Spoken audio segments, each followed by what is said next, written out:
Ahora vamos a ver el ejemplo del calentamiento y enfriamiento simples, que son pues el mismo proceso, solamente que pues, uno me aumenta la temperatura y el otro la disminuye. ¿Ok? Entonces, ¿cómo lo podemos ver?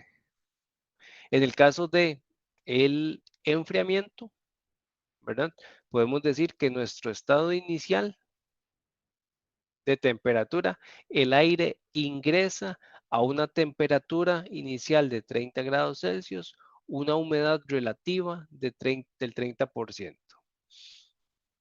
Y como es un proceso horizontal, la humedad absoluta es igual en ambos casos. Entonces acá, como la humedad absoluta se mide en este eje, tanto para uno como para dos, es igual. Entonces tenemos esta igualdad acá.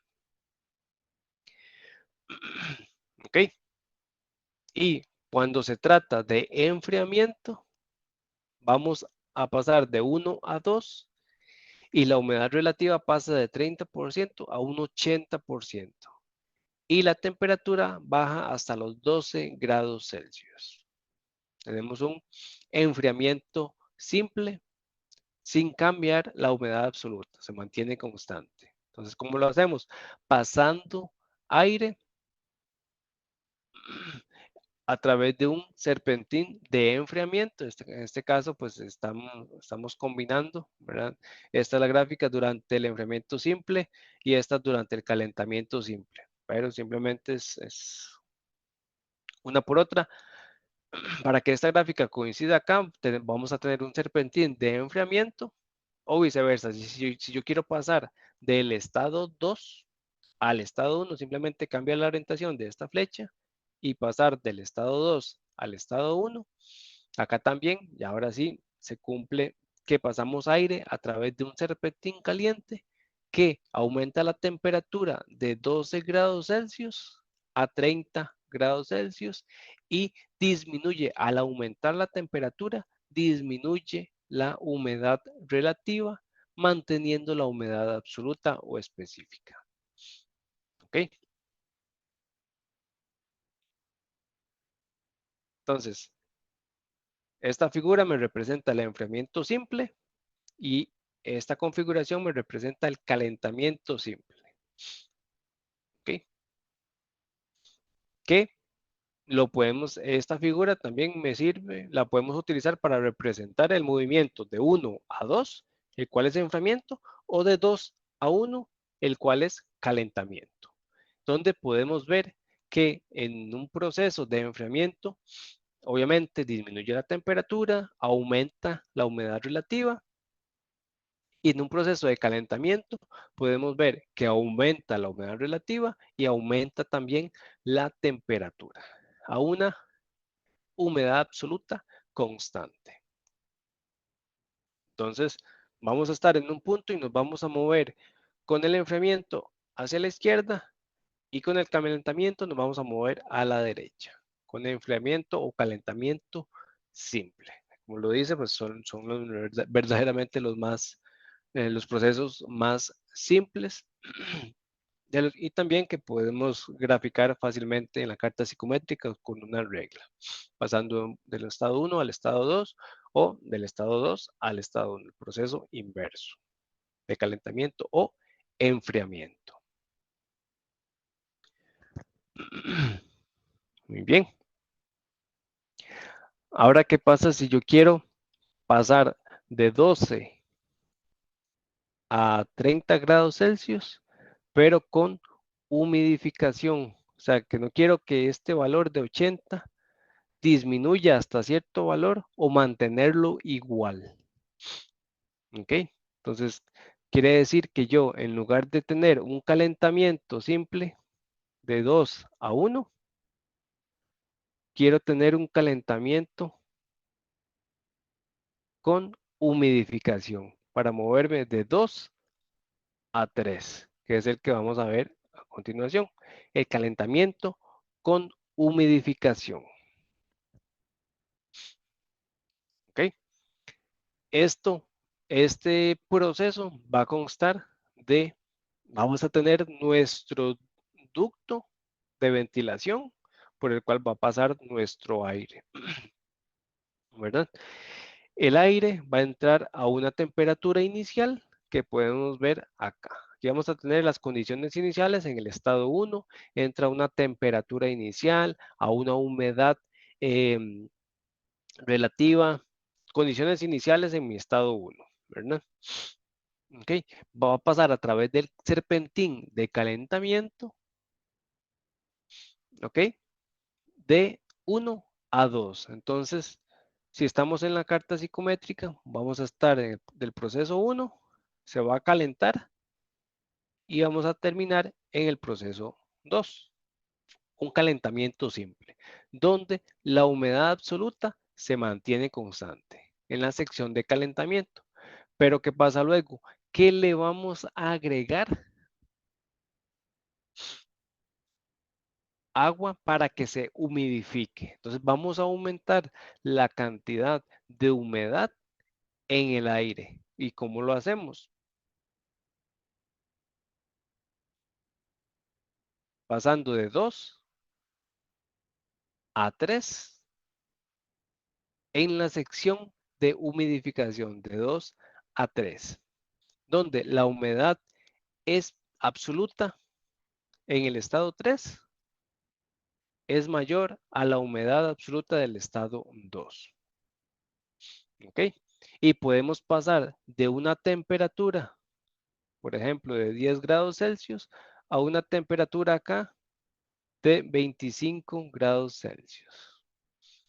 Pero como vemos, eso es bien bonito, de esta forma. ¿Ok? Entonces acá, ¿qué estaba pasando? Si yo simplemente quiero calentar de 10 grados Celsius a 25 acá, ¿verdad? Que es mi temperatura inicial T1 y mi temperatura final que necesito T3, ¿verdad? Con solamente calentamiento, yo voy a pasar, quiere decir que paso de 1 a 3 directo.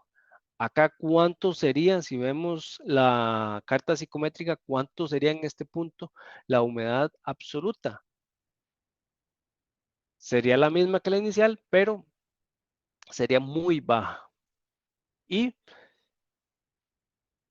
en este caso, esa humedad no nos es favorable. No queremos o no necesitamos una humedad tan baja.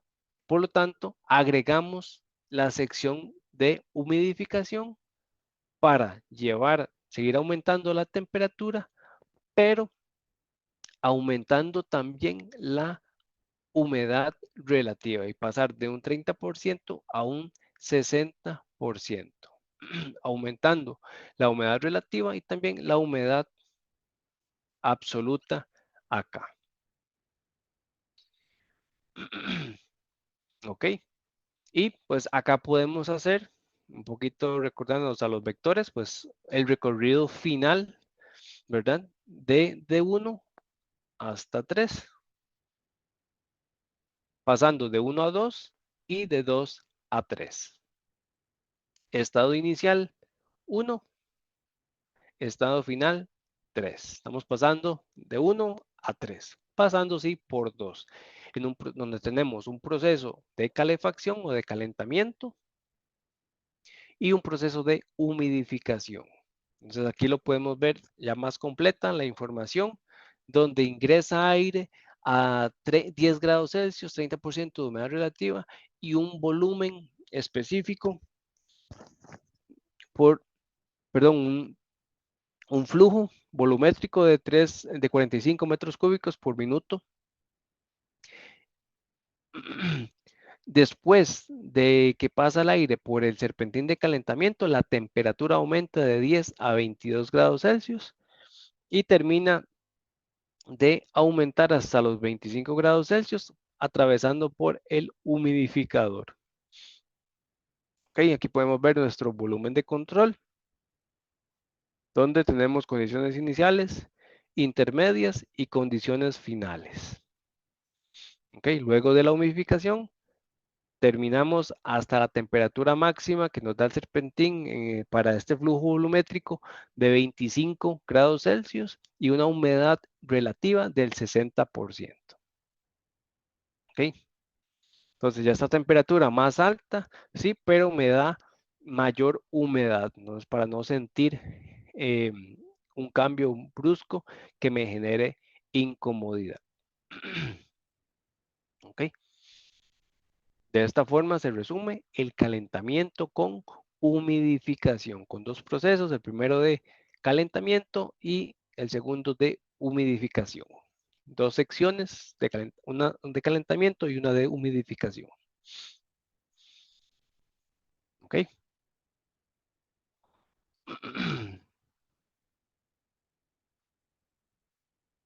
Luego tenemos el enfriamiento con deshumidificación, donde estamos inicialmente a 30 grados Celsius, tenemos un 80% de humedad relativa y un flujo volumétrico de 10 metros cúbicos por minuto. ¿Ok? Lo queremos enfriar hasta los 14 grados Celsius. ¿Ok? Solamente que al pasar de 30 a 14, entre ese rango de temperaturas va a estar, ¿quién? La temperatura de punto de rocío. ¿Ok? Entonces la temperatura, a partir de la temperatura del punto de rocío, donde tenemos la temperatura de saturación, quiere decir que en ese momento se comienza a presentar ¿qué? Condensado. Ese condensado va a ser extraído como remoción del condensado. ¿Ok? Donde en un proceso de enfriamiento, ¿verdad? De este tipo, bajo estas condiciones, vamos a lograr bajar la temperatura a través de un serpentín de enfriamiento, ¿verdad? A través de ese serpentín va a pasar un fluido de trabajo a una temperatura baja, ¿verdad? Para que al chocar contra mi masa de aire a 30 grados Celsius, a la salida yo obtenga aire a 14 grados Celsius. Y adicional vamos a tener que aire 100% saturado. Quiere decir que tengo una humedad relativa del 100%, que lo podemos ver tanto acá como acá. Entonces podemos ver claramente condiciones iniciales donde yo puedo bajar que el resultado de bajar la temperatura de este flujo volumétrico de aire de 30 a 14 grados Celsius, tengo también como resultado a tomar en cuenta el condensado. ¿Y cómo me doy cuenta con eso también rápidamente? Que tengo que colocar una tubería en en la sección de enfriamiento con deshumidificación, que tengo que colocar una tubería para llevar esa agua a un punto de desagüe o a un punto donde la pueda reutilizar para algún proceso. Pero si no sabemos, si no identificamos que para bajar la temperatura de 30 a 14, tengo que tener un proceso de remoción de condensado, ¿verdad? Porque voy a tener presente condensado. Si no me doy cuenta de eso, al final mi diseño podría estar pues muy mal, ¿verdad? Donde vamos a tener condensado presente en todo el ducto de refrigeración. El ducto al través llevamos el aire frío, ¿verdad? Se va a comenzar a condensar. Y lo cual va a reflejar pues un mal diseño. ¿Ok? Entonces aquí tenemos el enfriamiento con deshumidificación, donde nos estamos moviendo al final del estado 1 al estado 2. ¿Ok? Pasando por todo un proceso al llegar a la temperatura a punto de rocío, un proceso de extracción de condensado, de agua líquida que está saliendo a través de nuestro ducto de aire acondicionado. ¿Ok? Que debe ser llevado a un punto de extracción. ¿Ok? Y por último tenemos el enfriamiento evaporativo, donde vamos a colocar en nuestro ducto de aire acondicionado una entrada de agua líquida donde va a entrar aire caliente y al entrar en contacto con esa agua líquida, ¿verdad? La va a evaporar. Esa transferencia de calor, ¿verdad? Que se toma, la energía se toma del aire caliente, ¿verdad? Y como se toma del aire caliente para ser gastada o ser utilizada para un cambio de estado, como resultado tenemos aire un poco cada vez más frío y claramente más húmedo porque al transformarse esa agua líquida en condensado, perdón, en vapor de agua, va a ir aumentando también la humedad, tanto la humedad relativa como la humedad específica. ¿Ok? Entonces podemos también em, ver este proceso si nos tenemos una, por ejemplo, nuestra bebida que ya está con gotitas de agua exteriores y si pasamos un flujo de aire a través de esa lata con el agua, ¿verdad? Con el condensado ya expuesto, nosotros vamos a tener una temperatura inicial del aire caliente y el aire que va a pasar a través de la lata y va a condensar, perdón, a evaporar cierta cantidad de condensado que está en esa latita, pues vamos a tener como resultado un aire frío a la salida de ese proceso, digamos, de ese volumen de control. En este proceso de enfriamiento, por ejemplo, se da desde la antigüedad en los desiertos, donde en las ventanas colocaban una taza a favor de viento, una tacita diseñada, ¿verdad? Con pequeñas perforaciones, que esa taza dejaba salir gotitas de agua. Entonces es como tener una lata con condensado. Entonces en la antigüedad se colocaba esa vasija porosa, ¿verdad? Entonces se le comenzaba a salir gotitas de agua y llegaba una masa de aire caliente de afuera, pasaba a través de esa vasija porosa y al entrar en contacto esa masa de aire caliente con el agua, la evaporaba, ¿verdad? Obviamente no es como evaporar agua pero se evaporaban cier- eh, al evaporarse, al darse esa transferencia de calor del aire caliente y darse ese cambio de estado, quiere decir que se estaba consumiendo energía, por lo tanto, y esa energía venía del aire caliente, que al ser absorbida para evaporar agua, quiere decir que a la salida tengo menos energía reflejada como producto, tener aire frío y más húmedo que termina de ingresar a las casas de la antigüedad. Entonces es un proceso, ¿verdad? Que lo vemos acá y simplemente con un volumen de control, un ducto donde ingresa agua, que pues desde la antigüedad, ¿verdad? Con este tipo de vasijas porosas o elementos que se diseñaron bajo ese propósito, ¿verdad? A ese nivel ya se tenía conocimiento de cómo, vamos a lo mismo, cómo eh, encontrar un espacio confortable, ¿verdad? Entonces, en la antigüedad, ¿verdad? En los desiertos, ¿qué se buscaba? Buscar la comodidad de tener un espacio, no con aire acondicionado a esas alturas, sino con un poquito, al menos, más frío, para buscar ese confort. Entonces, ¿a qué lo llevó el intelecto? A darse cuenta de que este proceso de enfriamiento operativo se llevaba a cabo colocando una vasija porosa que le chocara aire caliente, se tenía como resultado aire un poquito más frío y más húmedo.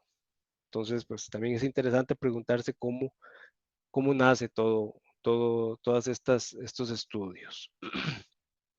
Ok.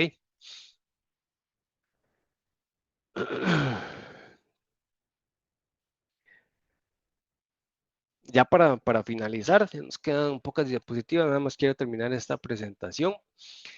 Tenemos, bueno, ya en la carta psicométrica vamos a ver que podemos encontrar o colocar aire bajo un estado inicial y luego otro flujo de aire en otro estado inicial y que al combinarlos vamos a tener en promedio, si los combinamos, estos dos aires, vamos a tener como resultado un aire con ciertas condiciones específicas que necesito dentro de un cuarto. Entonces, nosotros podemos mezclar diferentes aires para obtener un resultado específico dentro de un cuarto, en lugar de un solo aire tener que pasar de un proceso de enfriamiento para otro de calentamiento, para otro de humidificación. Simplemente, en lugar de tener varios procesos, al sumar diferentes tipos de aires, voy a lograr obtener el mismo resultado que necesito a través de una mezcla adiabática de flujos de aire, que es lo que vamos a ver a continuación. Y pues es de forma muy resumida porque se trata de que en diferentes aplicaciones, ¿verdad? Que vamos a ver, el aire es necesario mezclarlo con de dos flujos de aire, donde es preciso que el aire acondicionado se mezcle con una fracción del aire fresco del exterior antes de enviarse a los espacios habitados. Entonces acá vamos a tener un flujo de aire 1 con condiciones iniciales y un flujo de aire 2 con condiciones iniciales para ese flujo de aire específico. Que si vamos a la carta psicométrica, si tenemos dos puntos, podemos ubicar, o dos parámetros, podemos ubicar nuestro punto del estado del aire 1 y dos parámetros para ubicar nuestro punto del estado 2. Que al mezclarlos y analizar la sección de mezclado, a la salida vamos a obtener el estado 3 con condiciones finales que las vamos a tener acá reflejadas. ¿Ok? Con lo cual, son tres puntos que podemos ubicar en la carta psicométrica y para todos esos puntos vamos a poder encontrar tanto las humedades específicas, entalpías, vamos a poder encontrar temperaturas y toda la información que nos pueda brindar de la carta psicométrica, donde podemos encontrar diferentes relaciones, ¿verdad? Acá también fácilmente de dónde salen estas relaciones, de la regla de triángulos homogéneos, donde podemos decir que el flujo volumétrico el flujo de masa de aire seco entre el flujo 1, entre el flujo de masa de aire seco 2, es igual a la diferencia que hay de humedades específicas, humedades absolutas 2 menos 3 en este caso, y de humedades absolutas de 3 a menos 1. O también como podemos ver esta relación como la diferencia de entalpías. Entonces, en función de información que podemos ubicar en la carta psicométrica como humedad absoluta o entalpías, si ya sabemos de